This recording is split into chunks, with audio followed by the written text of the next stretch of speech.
रहीम। Noodles आज हम बना रहे हैं। नूडल्स की डो हमने तैयार कर ली थी, ठीक है। और स्टो को हमने छोटे छोटे पीसेस में काट के हमने उनको रोल कर लिया था। फिर इस मशीन में डाल के आप इसको मज़ीद पतला करेंगे। ये ऐसे मशीन में डालेंगे हम उसको, जो डो हमने बनाई थी मशीन में डाल के ऐसे मशीन चलाते जाएंगे। और ये जो डो है, जो आटा है हमारा, ये पतला होता जाएगा, फ्लैट होता जाएगा। ये इस तरह मशीन का साइज है, आप इसको जितना भी बारीक करेंगे उतना ये बारीक हो जाएगा। ठीक है जी, ऐसे चलाते जाए मशीन को और ये खुद ब खुद आगे नीचे जा रहा है। ये हमारा जो आटा है, ठीक है। इस तरह इसको निकाला और कॉर्नफ्लोर और मैदा मिक्स करके हमें इसको लगाना है, ताकि जब आप इसको रोल करें तो ये जुड़े ना, आपस में चिपक ना जाए। तो ऐसे इसको फैला के इसके कॉर्नफ्लोर और मैदा जो है वो मिक्स करके थोड़ा थोड़ा लगा के फिर हम इसको रोल करेंगे। ये इस तरह मैदा लगा के कॉर्नफ्लोर दोनों साइडों पे,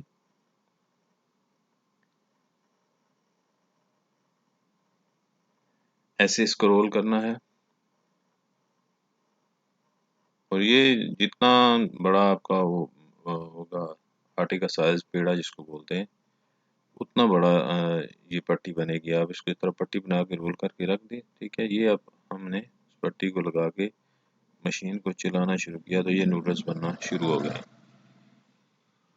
ठीक है जी, ये देखें ऐसे वही आटा निकल रहा है जो पट्टी हमने बनाई थी। तो ये नूडल्स तैयार हो रहे हैं,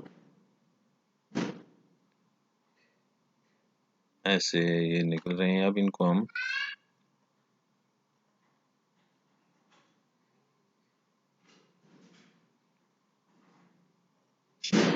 ये इस तरह, ये देखें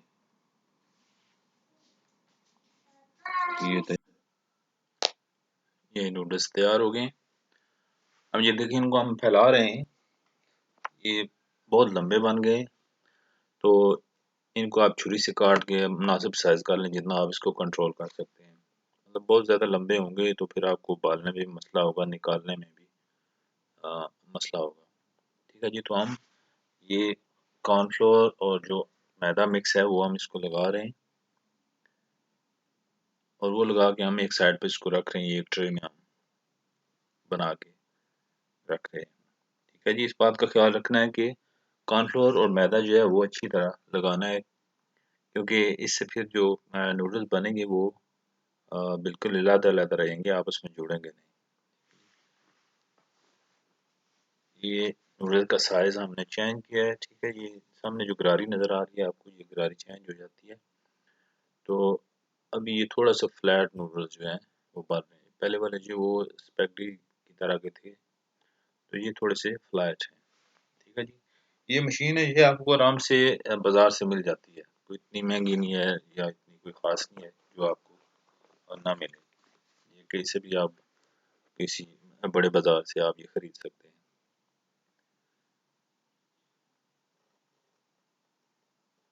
ये जो फ्लैट नूडल्स हैं ये भी तैयार हो गए हैं। उसी तरह हमने इसको निकाला और फिर जो वही मैदा और जो कॉर्नफ्लोर है इसको भी हम लगा देंगे। ऐसे लगा के इसको अच्छी तरह मिक्स करना है इसके, ताकि जितने भी ये नूडल्स हैं इन सबको ये मैदा लग जाए। ठीक है जी, ये रख दिया इसको एक साइड पे। ये हमारी दो ट्रे तैयार हो गई हैं इसकी। तो ये पतीले में पानी हमने उबलने के लिए रख दिया था, ठीक है जी। और इसमें थोड़ा सा ऑयल ऐड कर देंगे हमने, ठीक है। उसके बाद ये हमने इसमें ऐड कर दिए नूडल्स। तो अभी इनको अच्छी तरह मिलाएंगे ताकि ये आपस में जुड़े ना।